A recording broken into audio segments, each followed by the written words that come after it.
Hello, hello, and welcome to the first episode of the Body Talks. Um, Thank you for joining. I'm gonna wait a couple of minutes so everyone who joined the previous live can join again and see how this time I'm gonna get it right. Um, So the Body Talks is a new concept, is a new series that will talk about bodies. I mean, as easy as that. So basically, I will speak, I will interview, I will have conversations with different people who are gonna tell us different stories, and it's all gonna be about like female empowerment and body positivity, body dysmorphia, inclusion, sexuality. Is going to be like very wide. So every week is going to be a new guest talking about different things. And this week, I am so excited because we have the founder of a lingerie brand, which is called The Under Argument. And I collaborated with her, Mina. I was in one of her shoots. You might have seen it on my feed. And she is amazing. She's an amazing woman, and I want to ask her, I want to know about her brand. So let's see if hi Marco. So let's see if Mina is on, and I am here. She is oh my god, this is what everyone does. Yes.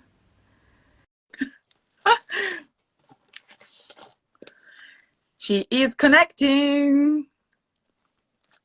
Hey. How is everyone? Mina, hello. Welcome. Thank you. How are you? I'm good. How are you? Sorry about the technical issues. That's absolutely fine. So glad we are here now. How are you today? I'm good. So good catching up. Yeah. Been a long time in your face. What have you been doing today? Well, So to be honest, I woke up pretty late. So it's been a pretty lazy Sunday, and I'm in France at the moment. So I did like the French thing of just going to get my little baguette this morning. Oh, the only thing I've done is stuffing my face. So that sounds an amazing Sunday morning, to be honest. Yeah, Okay, so as I was saying, I invited you on these today because I was lucky to be part of one of your campaigns, and because I want to know from you your story, how you launched this amazing lingerie brand, and as the brand is all about storytelling, what's your story, and tell us all about the Under Argument. Yeah. Where did it start? It started in 2015. So I came up with the concept in 2015. I've been working on it for 5 years. It's been slow burning. So my background is marketing. So I had the whole concept idea, but I had no product for like 3 years. I was just working on the concept. I had a website before I had products. It's been a bit of a funny way to approach the business. And I took a long time to source the materials that I wanted to source, because there's a lot of consideration that went into the production of the product, the design of the product. And because I don't come from a design background as well, it took me a long time to figure out what I wanted to do. But the concept came from two things that are completely unrelated, to be honest. Like, that was my passion for lingerie.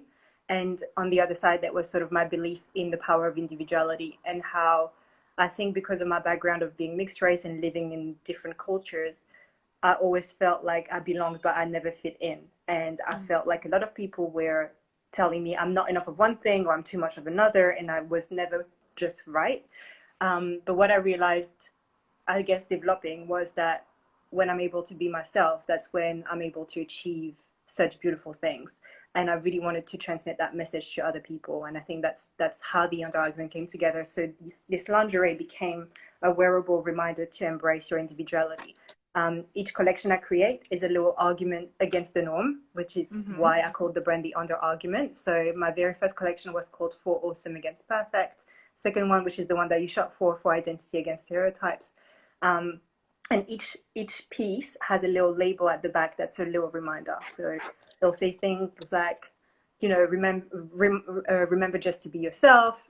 There's a lot of little things like this that are sort of on the woven labels at the back of the product. And then that led me into, like you said, storytelling, and allowing people and giving them a platform to share their story for themselves. And I think it's really important for us all to be vulnerable and honest with our stories, and really embrace authenticity, but also for others to be educated on differences and grow. Because I think what I find amazing with my concept, the anti-casting, I'm sure we'll talk about the anti-casting more, but is that I get to know people on a level that is so deep, because you guys send me stories before I've ever met you. I don't know what you look like, and that makes it all the more human. Just, not taking models on just because of any physical attributes, whether you want to do diversity and then you're typecasting, or whether you want someone that fits your product in a certain way. I don't do any of that, and it's all about the person that's in the product and what they've gone through and how this resonates with other people.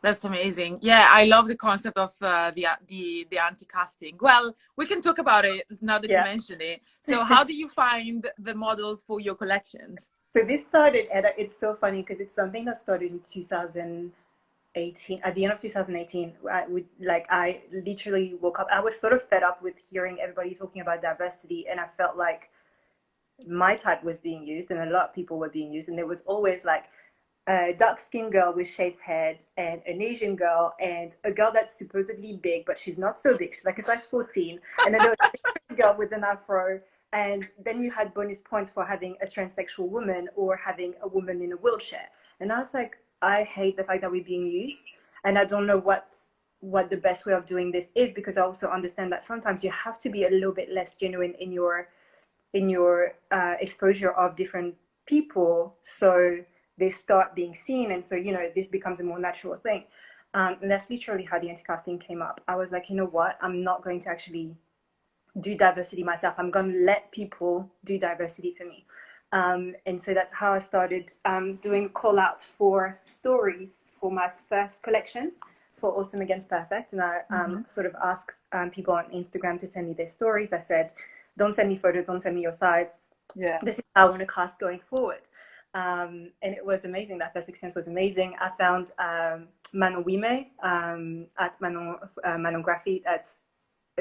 She's an amazing photographer. She's so good. Photographer, So like, oh, yeah.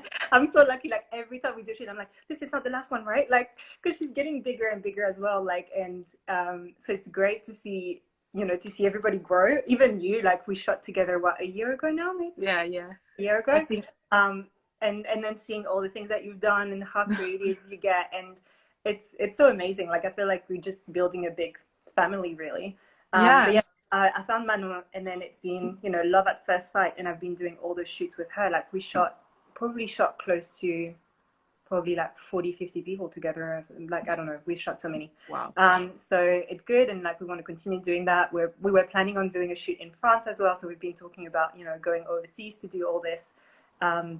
Obviously with coronavirus it hasn't been possible, but we're looking at doing that towards the end of the year. So the concept of the anti-casting is that, so I get all these stories and I select the stories that resonate the most with the themes, and then I pick the people, and only then do I ask them for their size, because obviously I need to prepare the shoot one way or another, so I need to know people's sizes. Yeah. So it does happen sometimes that people have a size that I don't have in stock, for example. And what happens with those stories is that I always tell people, like, you're still selected. It's just that I need to create that size for you, basically. So it's also really good to keep me on my toes, because if you want to do diversity and if you want to do inclusivity, people always say, like, you can't do every size, you can't do it all. And it's true, but my concept is I try to create as many sizes as possible. I just don't stock them all. So then I do pre-orders. So at the moment, like when I launched the brand, I only had 8 sizes. I think now I've got close to 40 sizes. And I go from 8A to a 38E. And yeah, I'm looking to increase that, because it's not enough. Like, I was in the US at the beginning of the year, and a lot of people were like, oh, I want to go to an M. I want to go to an M. I want to go to an H. I need to go to back 44, 50. Like, obviously, if you're true about inclusivity, I mean, again, it's like sustainability, inclusivity, all these words mean so many different things. So it's okay for you to define what it means, and to stick with it. That's cool. For me, because it's all based on storytelling, I don't want to exclude any story just because I don't have a size. So I want to find ways to make it work as much as possible. Amazing. So you mentioned, I have so many questions following up from these. That's amazing, Mina. I mean, it's so refreshing to hear that there are people that actually are thinking about true inclusivity, and also, so it's amazing. You, I don't know what you want to. Yeah, let's go. You said inclusive and sustainable. Yeah. What can we just quickly touch on that? Yeah, What sure. What do you mean by So I mean, sustainable with your? inclusivity for me, for my brand, inclusivity would mean, having as many stories as possible. What I find with the anti-casting, what's difficult when you don't go after people and after their, like, after what they look like, for example, is that what I think happens is a lot of women are used to seeing themselves in the media. So these women are usually a little bit more comfortable applying for the anti-casting and sending their stories. And I'm still struggling to get people who look like me or who look different or with different stories. So I am doing a little bit of like looking out for people's stories. Like you were one of these people where I knew you had a message. And I reached out to you. I didn't know you, but I just reached out and I said, look, like I know you have a really good message. And I remember you telling me like, do you want me to talk about body positivity or do you want me to talk about the body? I was like, no. Like, I was like, this is not what I want. I want you to talk about, and there's nothing wrong about talking about the body, but I think because I'm a lingerie brand, people think, okay, lingerie, then body. And for me, it's what's in your mind and it's your experience outside of, your body might be part of your experience. It might contribute to your experience, but I think there's so much more to be discussed as well. So I always try to get that broader experience out of people. So yeah, so sometimes I do need to reach out to people because I struggle I know there's way more difference out there. And I do tend to sometimes get people with similar stories or, that have been seen and heard. So also, this is a call out for anybody listening. If you have a story and you don't feel comfortable, I urge you to just write it. And, you can still say no if I select you and you don't like it. But I think it's a very therapeutic experience as well to write down what you're about and finding a theme on the website and talk about it. So, consider it anyway, because I do think your story needs to be heard. But yeah, so that's my inclusivity, my diversity part of the under argument is trying to feature as many stories that are not so heard and it's a very safe space. Like we've had, like what I love is that a lot of people share stories that I would have never experienced. Like my last collection for loving against conforming, we had polyamorous people, we had like same-sex couples, we had a lot of different stories, and that's not always my experience, and you learn so much from that. And it's just about teaching people what acceptance is as well. Yeah. And not just being like, oh, they're different, that's cute. It's like, no, it's not. They're not here to entertain you. It's a reality, and it's for you to see them as equal as well. So yeah, so that's been very important for me. And then in terms of sustainability, it's a big subject, this one. I always say I always say the world didn't need a new lingerie brand. So I came with the argument, knowing I would have to do something very different for it to deserve having a life of its own. Like it couldn't just be another pretty lingerie brand. There's millions of them. Yeah. It's really a medium for a message. So that was the first thing. Second thing was I really wanted to look at where I was sourcing. And having a true reason for sourcing that way. So I source all my embroideries in Switzerland, Italy, and France because that's where the craft was made centuries ago. And I believe in trying to keep that craft alive. So this is where I do my sourcing. And then I produce in Madagascar. And it was really important for me to produce in Africa, just because of my heritage. And I work with a factory there that uses part of their profit to fund a foundation that they created, which has educational programs for kids, as well as their parents. So they educate impoverished kids that usually sell on markets or sell on the side of the roads there, to survive, and try to give them an education so they can go back to public school, and try to educate their parents as to why they need to break that poverty circle as well, and how they can break it. Like telling them why, it's obviously obvious. But yeah, giving them tools to avoid staying in that poverty situation is has been very important for me to be able to participate into this and give to that foundation as well via the production of my collection. So everything that has been sourced for the under argument is done in a conscious way. Now, sustainability for some people means everything should be biodegradable. And for me, that would be amazing. And there's a couple of companies that have managed to do this. Now, I believe that lingerie is empowering. And for me, the craft of the embroideries and the lace is what's empowering. And it's really difficult to do that at the moment with materials that are biodegradable, for example, biodegradable. So what I privilege is what I sort of look at is the durability of the product and making something that lasts and something that's made with amazing materials so you can keep it, for years. Yeah, yeah, no, the quality is amazing. But also I remember like it's so comfortable as well. Like when Yeah, I posted the photo with the set, everyone's like, "Oh, how like is it comfortable? Like how does that band in the middle of the waist work?" No, no, no. I yeah. remember like you can't even feel You can't the do knickers. it. They're Yeah, so comfortable. It's crazy. yeah. So well done because it's Thank rare you. that I find some knickers comfortable to be honest. And it's great to know that it's like we are doing good in you in creating and us Yeah, in in buying. purchasing the collection and so supporting you and the Yeah, whole concept. yeah. That's amazing. Well, I keep taking notes, and now this interview might just go on forever. Well, so I guess the sustainability, sustained sustainability, is a challenge as well. So, what other challenges have you found in creating your own brand, and then also in a positive way, what is the highs of having a Yeah. lingerie brand? I think financing is it's Okay. always like, if I'd known that lingerie would cost so much, like I don't know, I would have done t-shirts with messages on them. It's financing is the difficult thing. Keeping the momentum is the difficult thing as well. Like my first collection came out December. Well, like the first campaign I did came out December 2017, and between December 2017 and the launch of the rest of the collection, there was almost a year. So because it took me so much to, like, it's like you put your money in marketing, then there's not enough money coming in, and then you can't pay for the production. Like, having obviously having a business plan is really important. Having your projections is really important, but shit always happens. Like, that's the reality. It's like you think Yeah. you're going to spend this much, and then you can add another zero because yeah. So I would say for me anyway, the big challenge has been financing it all. Um, and I think maybe I started sampling too early on. Maybe I should have like been a little bit, like, I think it felt so long for me because I've been working on the project for 3 years. So I started sampling to help my brain figure out exactly what I wanted, and I feel like maybe that wasn't the right way. So I think I probably wasted a bit of money on that front.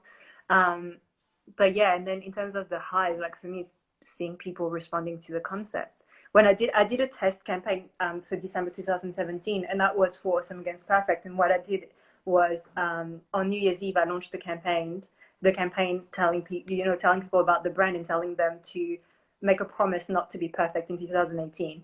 Oh, And that's and that amazing. was the best way for me to communicate about what the brand was about. And seeing people responding to the concept so well was amazing. I think it's very comforting to see that what you're trying to do with your brand, all the deeper sides of it, that people really respond to them. And the number of emails or messages I get every day being like, I had a shit day, but I put your underwear on and I feel so much better, or I bought this to remind myself of, like, just accepting myself or feeling great about myself or whatever. It's just so rewarding. Yes, it is. As you said, like I loved it. A wearable reminder. It's amazing. Yeah, yeah, So, well, that kind of like yeah, okay. That these would shift the okay, fine. I have, you know what happens? I think of so many things that I want to ask you, but then I need to ask you one at a time. No, I want to ask you, yeah, what do you remind yourself every day? That then we go back to the brand, but like on yeah. you, like what do you remind yourself? That's a really good question. I think what I try to remind myself of is, like, sometimes you can compare myself. I had a conversation yesterday with my boyfriend who's like, don't be so negative about the brand. Like, because like one negative thing happens and I get like, you lose all perspective of what you're trying to do and why that tiny thing is nothing in the great schemes of all the great things that you've achieved. And I think sometimes with our generation as well, because I don't spend a lot of time on social media, but when you start comparing or you see, like, for me, I still have such passion for lingerie. There's so many brands that I love. Um, And when I see other people doing great things, like there's always a bit of a, oh my God, I'm not up to scratch. Like I can't, I'm not that good. I'm not good enough. And I think reminding yourself that anything is possible. Like anything is maybe a bit stupid to say, but you can achieve all these great things that other people are achieving. And it's about being true to yourself. Do you actually want to achieve them? How do you want to achieve them? And just, making sure that you know what you want for yourself, not just because you see someone else having something great. And I think that's what I try to remind myself of. Also, with my brand doesn't need to be turning thousands of million a year. Like it just needs to carry that message down to help me survive, or help me live actually, more than survive. So it's, I think sometimes we start a business, always see all the big dogs, and we're like, oh my God, like I'm so from that. And truly, you don't need to be at that level to have a great life, or to have a brand that makes sense and really, ticks the boxes that you wanted to tick that started it. So I think that's something that I try to bear in mind. Yeah, that's amazing. Okay, thank you. Yeah. Welcome. Yeah, it's something that everyone should always keep in mind, because a lot of the time you get discouraged in doing anything, like achieving a dream or an idea, because you feel, it's really difficult. But that's a great reminder. How did you manage to launch? So you said that like the finances were really the most challenging part. Did you have any help, or did you manage to do everything yourself? I had like 3 jobs at the same time, until a couple of months ago. To be honest, like my last job, I was freelancing, and my last contract dropped during coronavirus. So now I'm full time, like I'm starting to do this full time. But up until then, for 5 years, I had a couple of jobs on the side. So it's, to try and finance it. And then you also, like, I needed to show, for me to get, finance backup and stuff. I haven't had any like investment, but getting loans or all these sort of things. Like I needed to be able to show that the business was viable and that money was coming in and all of this. So but it's all been auto finance. Okay, amazing. If anybody's out wanting to share money with me, though, I'll Yeah, take it. exactly. If we have investors, Any investors? yes, like please get in touch with Mina, as her project is absolutely worth it, of a lot of investments on it. Okay. Well, we kind of covered my questions. I think I asked to my followers if they have some questions for you, and actually we had a couple. Let's see. Let's pick one. Where are we here? So the biggest challenge you faced, we said it. I mean, unless you have a even bigger one. No, I think that's But that. I mean, keeping the motivation levels up is also, I think when you're doing it by yourself is really difficult. So try and have like a tight circle of people. Like I have like three, like one of my cousins and two really good friends that are always like on my speed dial. Like every time I feel down about something, like they know my project, back to front, and it's important to have that support. Yeah. Yeah, that's amazing. Well, the other questions were everything that we covered. If your clothes are environmentally friendly, and then what's the challenge in attracting a more diverse customer target? I think you already mentioned all of So this. in terms of the environmental, like the environment friendly approach, like all my products, all my materials, sorry, are Oecotech certified. So even though they're not, made of natural fibers, because I use mesh and embroideries that are not made of cotton. They're still Oecotechs, and I use cotton jersey for the gussets of the briefs that is organic as well. Yeah, that's great. Thank you. That's great. Oh my God, what's going on? That's yes, amazing. Oh God, Mina. Anyway, okay, let's carry on. No, because I'm thinking of something I want to tell you. But is there anything else about the brand right now that you would like to share? So because of coronavirus, we moved the anti-casting online at the moment. So we're still shooting. We still try to shoot. It's been a bit of a challenge, but we are doing it through FaceTime. So that's sort of like, it's been an interesting challenge for us, because we never thought about doing it. And then coronavirus happened, and we're like, yeah, that's the best time to try, or something like that. So it's a good way for us to do it internationally as well. So yes, that's the big thing we're working on at the moment, is getting more stories and trying to shoot people from their homes. So yeah. Yeah. And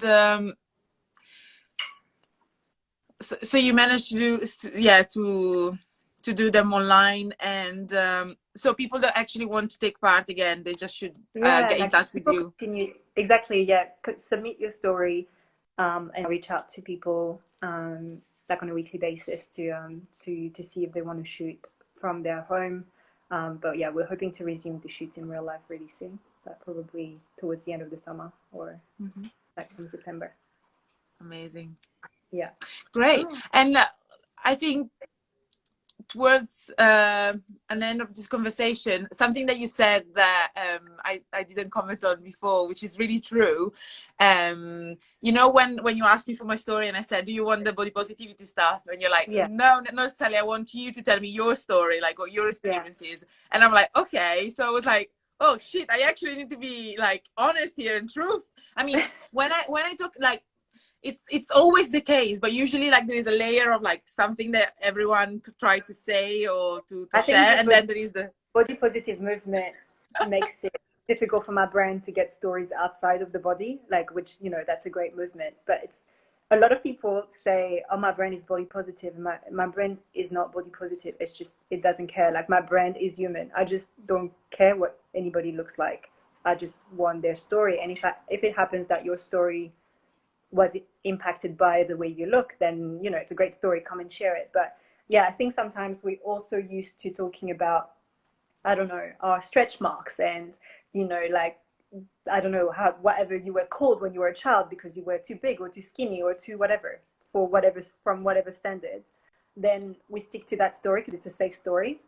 So I think that's what happened with you as well. You were like, you started typing, you were like, oh, hold on, like, what do you want me to talk about? Like, am I yeah, talking about exactly. like my weight, like body positivity? And I was like, oh no, like, I want you to talk about your experiences, like what stereotypes. And I think you had such a great story coming from Italy, and I really resonated with your story because when I moved to London 12 years ago, that's exactly what happened to me. Like, I was about allowed to be myself for, I think, the first time, and be appreciated the way I was. I mean, there were still like cultural differences that were a bit tough, and like, especially professionally, I would say, because French people work very differently from Anglo-Saxons. Yeah. But on a personal level, everybody I met made me feel so comfortable, and there was no more barriers. And that's really also what nourished this brand, is that mindset. And how can we like spread this message even more, Mina? This is the key message really of Yeah. everything.